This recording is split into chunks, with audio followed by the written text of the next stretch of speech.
Good day, everyone. I am Junily Luis, and my report is the continuation of Ivy's report, which is the China's financial strategies. So, China's financial strategies refers to the plans and methods used by China to strengthen its economy and increase its influence in the global monetary system. So, these are the ways China manages money, trade, and investment to become more powerful and important in the world economy. So, appeal sa mga kanang ways ani are kanang naay pag-increase or pagpa-increase sa paggamit sa ilang kwarta, which is yuan, pagpahuwam og kwarta sa lain nga country, then pag-invest sa mga project in different places, and also pag-control sa value sa ilahang money. China uses several strategies to increase its role in the global monetary system. So we have three: Belt and Road Initiative or BRI, the currency swap agreements, and the digital currency. First is the Belt and Road Initiative. So it is a global development program that funds infrastructure projects across Asia, Europe, and Africa. It strengthens China's economic ties with other countries. So ang BRI is a global development project launched by China in 2013. BRI is a plan to build infrastructure like roads, railways, ports, and bridges across Asia, Europe, Africa, and other regions to connect countries and improve trade.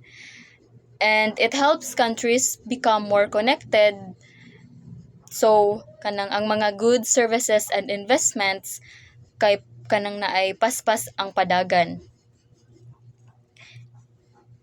Why China is doing this? So para madaghan ang kanang trade, para mo expand ang ilang economic influence, and also to create stronger global connections and partnership. Next nga kanang naay strategies is the currency swap agreement.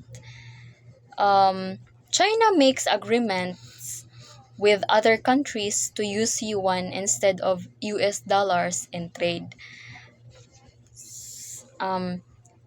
Currency swap agreement, it is a deal between China and another country where they exchange their currencies and agree to trade using these currencies instead of relying on foreign ones like the US dollar. So, for example, a company in the Philippines needs US dollar, while a US company needs pesos. They swap 50 million pesos for $1 million. So, mo na ang example rate na to. So, the Philippine company pays interest in USD.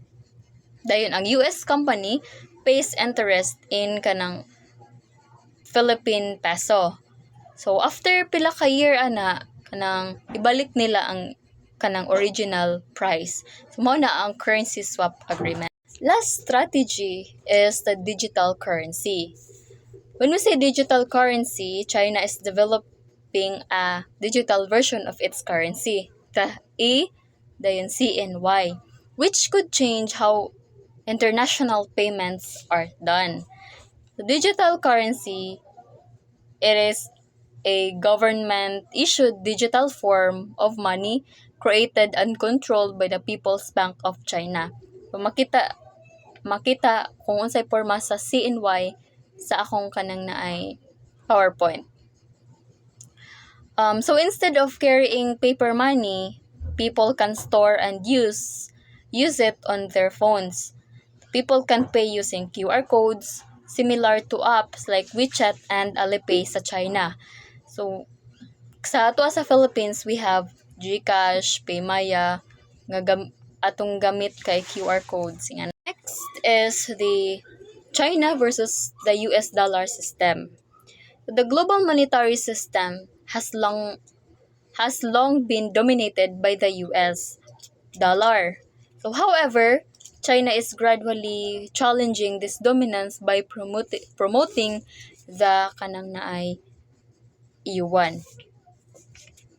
So for how many years the global monetary system has been dominated by the US dollar, meaning most countries are using dollar para sa trade, we have savings and international payments. Now, China is trying to challenge this by promoting its own currency, which is the yuan. So it can also become widely used around the world. Now, let's move on to challenges and criticisms sa China. We have three challenges and criticisms. First is a lack of transparency in financial policies. Second is government control. And third is the debt issues. China's role in the international monetary system is growing, but there are concerns. Maotong tulo ang concerns. First is the lack of transparency in financial policies. So other countries may not fully understand China's decisions or agreements. So ang mga activities done by financial sector is kanang naay dili bitaw siya open sa public, or ang mga decision making, we have the processes, mga policies, investment and regulations kay dili siya kanunay open sa public.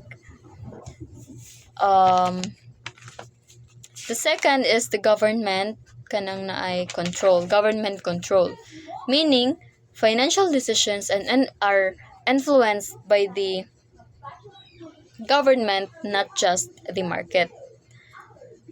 Dili pareha sa lain nga country nga mas free market. So in China, ang government ang kanang magbuot bitaw sa ilahang financial decisions. The third one is the debt issues. Projects like the BRI involves large loans to other countries. So it means some countries may struggle to repay these loans. For example, kung di kabayad ang usa ka country, possible mudakog samot ang ilahang utang or ma-pressure sila sa China. So these factors make some countries cautious about fully relying on China's financial system. That could be all. Thank you.